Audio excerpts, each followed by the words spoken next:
তারা বিএনপির থেকে বেশি গুরুত্বপূর্ণ মনে করছে জামাতকে। কারণটা হলো জামাতের তৃণমূল পর্যন্ত, জামাতের যে সেন্টিমেন্ট, যে এই যে ধর্মভিত্তিক যে সেন্টিমেন্টটা, সেইটা তৃণমূল পর্যন্ত মানুষকে প্রভাবিত করতে পারে। মঞ্জুরুল হক, আহ, আহ, আপনি নিশ্চয়ই দেখেছেন ওয়াশিংটন পোস্টের প্রতিবেদনটি, যেখানে জামায়াতকে ক্ষমতায় আনার বিষয়ে ঢাকার যেই আমেরিকার যে দূতাবাস, তাদের একটি অডিও ফাঁস হয়েছে। মানে আমেরিকার এরকম অবস্থান নেয়ার পিছনে কি কারণ থাকতে পারে? এটা খুব লম্বা একটি আলোচনার বিষয়, খুব সংক্ষেপে বলা যাবে, কিন্তু সেই বলে আসলে পরিষ্কার হবে না। তবুও চেষ্টা করি। ওদের পলিসিটাই হচ্ছে যে এমন একটি দলকে শাসন ক্ষমতায় বসানো, যে দলটিকে তারা হুকুমদারি জারি করলে তাদের কথায় উঠবে এবং বসবে, এবং দলটি পার্শ্ববর্তী দেশের সাথে এমন একটি বিবাদ সবসময় জড়িয়ে রাখবে, যে বিবাদটাকে ইস্যু করে সেই জায়গায় আর একটা বড় ধরনের বিবাদের কেন্দ্র ভিত্তি তৈরি করা যাবে। আপনি ধরুন যে বাংলাদেশের ক্ষমতায় এমন একটি দল আসলো, যে দলটি ঐতিহ্যগতভাবে ভারত বিরোধী, হিন্দু বিরোধী, এবং আমাদের বাংলাদেশের চারপাশ দিয়ে ভারত তথা হিন্দু কমিউনিটি। তো সেই জায়গাটায় এদের সঙ্গে সম্পর্কটা স্বাভাবিকভাবেই খারাপ থাকবে। সেই খারাপ সম্পর্কটাকে পুঁজি করে এই দলটার ঘাড়ের উপরে বসে সেই বৃহৎ শক্তিটা এই জায়গাটায় এমন একটি গ্রাউন্ড তৈরি করতে চায়, যে গ্রাউন্ডে বসে সে তার প্রধানতম শত্রু, যেটা অর্থনৈতিক শত্রু, তাকে মোকাবেলা করবে।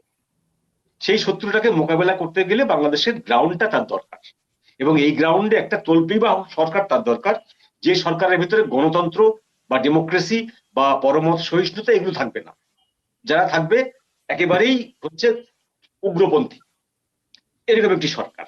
তো সেই হিসাবে বাংলাদেশে বিএনপি আওয়ামী লীগের তাদের চয়েসে আসার কথা ছিল, কারণ বিএনপির ভেতরে মৌলবাদও আছে, গণতন্ত্রের কথাও আছে, মুক্তিযুদ্ধের কথাও আছে, মুক্তিযুদ্ধ বিরোধী কথাও আছে।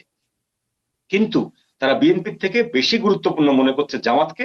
কারণটা হলো জামাতের তৃণমূল পর্যন্ত, জামাতের যে সেন্টিমেন্ট, যে এই যে ধর্মভিত্তিক যে সেন্টিমেন্টটা, সেইটা তৃণমূল পর্যন্ত মানুষকে প্রভাবিত করতে পারে, এবং সেটাকে ধর্ম কার্ডটাকে খেলে দিতে পারলে ওই দেশটি দেখবেন সবসময় পৃথিবীর সব জায়গায় প্রথমত ধর্ম কার্ড খেলেছে। যে দেশে কোনো গন্ডগোল নেই সেখানে শিয়া সুন্নি গন্ডগোল বাঁধিয়েছে, যেখানে শিয়া সুন্নি নেই, শুধুমাত্র সুন্নিভুক্ত, সেখানে সুন্নিদের সাথে আহমদের দিয়ে গন্ডগোল বাঁধিয়েছে, একটা সন্ত্রাসবাদীকে তারা মদত দিয়েছে। যেখানে কোনো এই ধরনের ধর্মীয় বিবাদ নেই, সেখানে ধর্মীয় বিবাদ তারা রপ্তানি করেছে। এই যে ব্রাদারহুডকে তৈরি করেছিল মিশরে, কেন করেছিল? ব্রাদারহুড তো ছিল না, তারা রপ্তানি করেছিল।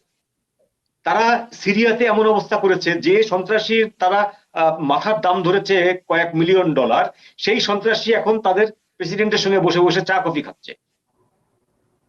তারা সব ভুলে গেছে, তার স্বার্থের প্রয়োজন সব ভুলে গেছে। কিন্তু বাংলাদেশে এইটাই, এই ঠিক সিরিয়ার, আপনি একটা যদি ফটোকপি বলি, সিরিয়ার ফটোকপি হতে যাচ্ছে। সিরিয়ার ফটোকপি হতে গেলে সিরিয়ায় যেমন এখন পূর্ণ ক্ষমতা কিন্তু ওই সরকারের হাতে নেই, খণ্ডিত হয়ে আছে, আসাদের সমর্থকরাও কিন্তু দেশের একটা অংশ দখল করে আছে। ঠিক বাংলাদেশেও যদি 12 তারিখের নির্বাচনে জামাত ক্ষমতাসীন হয়, তারপরে যদি ইউনূস সাহেবের 270 দিনের যে একটা ফ্যাকড়া আছে, জুলাই সনদের ভিত্তিতে 270 দিন পর্যন্ত এই সরকার কার্যকারিতা প্রমাণ করতে থাকবে, কাজ করতে থাকবে। 270 দিন পর যদি সংসদ এটাকে না মানে, এটা অটোমেটিক্যালি মেনে নেওয়া হয়েছে বলে মনে করা হবে। তো সেই 270 দিন কিন্তু ইউনূস সাহেব থাকবেন, এটা আমরা মোটামুটি এখন কনফার্ম যে থাকবেন তিনি।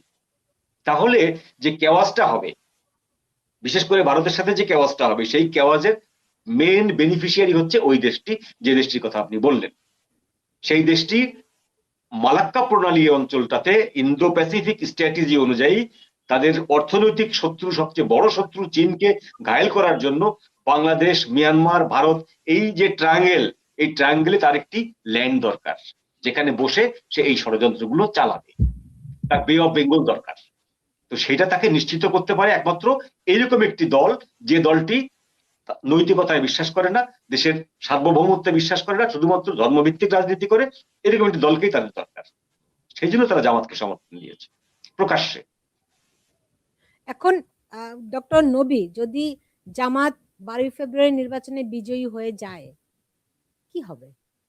আমি এন্ড রেজাল্টটা বলছি, সেটা হলো আগে যেটা উল্লেখ করেছি, এই যে নীতি, এই নীতিটা পরীক্ষিতভাবে ব্যর্থ হয়েছে ভিয়েতনামে, ইরানে, ইরাকে, আফগানিস্তানে। আফগানিস্তানে কিভাবে এরা পালিয়েছিল সেটা আমরা জানি, ভিয়েতনামে কিভাবে পালিয়েছিল আমরা জানি। রবি ভাই, আমি হয়তো শেষ রবি করি, ভাই শেষ তারা করি। ব্যর্থ হয়েছে, কিন্তু দেশগুলোকে না না না, আমি শেষ করি।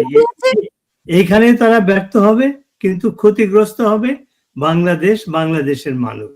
এবং সেইটা রিপেয়ার করতে এরা হয়তো ইউনূস ধ্বংস করেছে 2 বছরে, প্রায় 2 বছরে। এরা যদি, জামাত যদি ক্ষমতা যায়, এরা 2-1 বছর টিকে থাকবে, দেশটাকে ধ্বংস করবে, কিন্তু আলটিমেটলি তাদের পরাজয় হবে। কারণ বাংলাদেশের মানুষের ইতিহাস ঠিক অন্যরকম। আমার সৌভাগ্য হয়েছিল মুক্তি সংগ্রামের আন্দোলনে অংশগ্রহণ করতে, আমার সৌভাগ্য হয়েছিল মুক্তিযুদ্ধে অংশগ্রহণ করতে।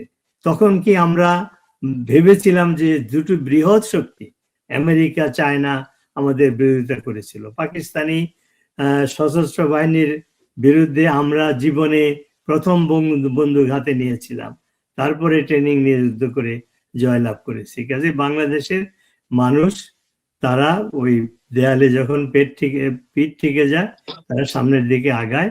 সেটা আমরা আগাবোই, আমরা জয়ী হবই।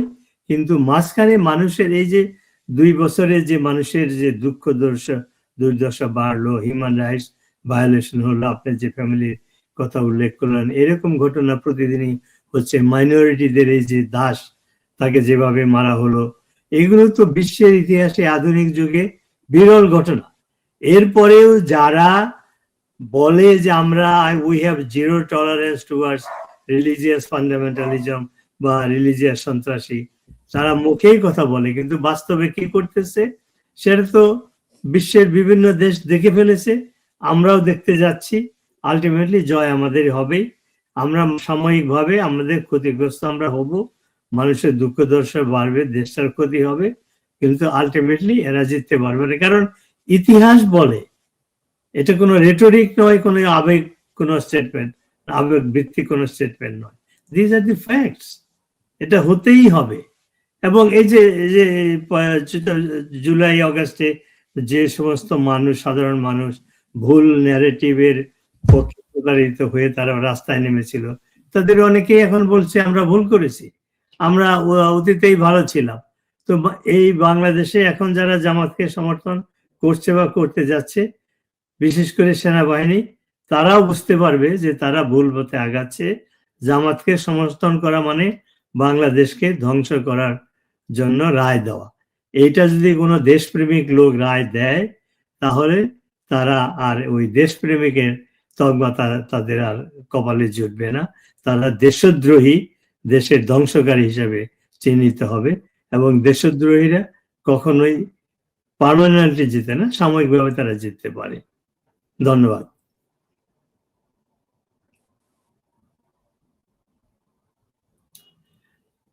মঞ্জুর, আমার মনে হয় শেষ করি আমরা, আমি খুব টায়ার্ড। আমিও খুব টায়ার্ড, কিন্তু হোস্ট তো বোধহয় নেই হয়ে গেল, ও বোধহয় কোনো কারণে ডিসকানেক্ট হয়ে গেছে। হ্যাঁ, ডিসকানেক্ট হয়ে গেছে। উনি এসে এন্ড ঘোষণা করলে আমরা যেতে পারি। হ্যাঁ হ্যাঁ হ্যাঁ হ্যাঁ, আমি দিল্লিতে গত 15 দিনের মতো ছিলাম, এত ঠান্ডা ছিল এখানে, বাপরে বাপ। মঞ্জু ভাই এবং ডক্টর নুরুল নবী, আপনারা কি আমার কথা শুনতে পাচ্ছেন? শুনতে পাচ্ছি। আমার মনে হয় হ্যাঁ, আমার ভিডিওটাতে একটা সমস্যা হয়েছে, সো আমি মনে হয় বিদায় নেই। এবং আপনাদেরকে অনেক ধন্যবাদ জানাচ্ছি আমার সঙ্গে আজকে যুক্ত হওয়ার জন্য। এই কারিগরি যে ত্রুটিটা হয়েছে এর জন্য আমি দুঃখিত। দর্শক, আপনারা যারা যুক্ত ছিলেন সবার প্রতি অনেক কৃতজ্ঞতা জানিয়ে বিদায় নিচ্ছি। আমি একটু কারিগরি ত্রুটিটা ঠিক করে নেই। আপনারা সবাই যে যেখানে আছেন সবাই ভালো থাকুন। সবার জন্য অনেক অনেক শুভকামনা।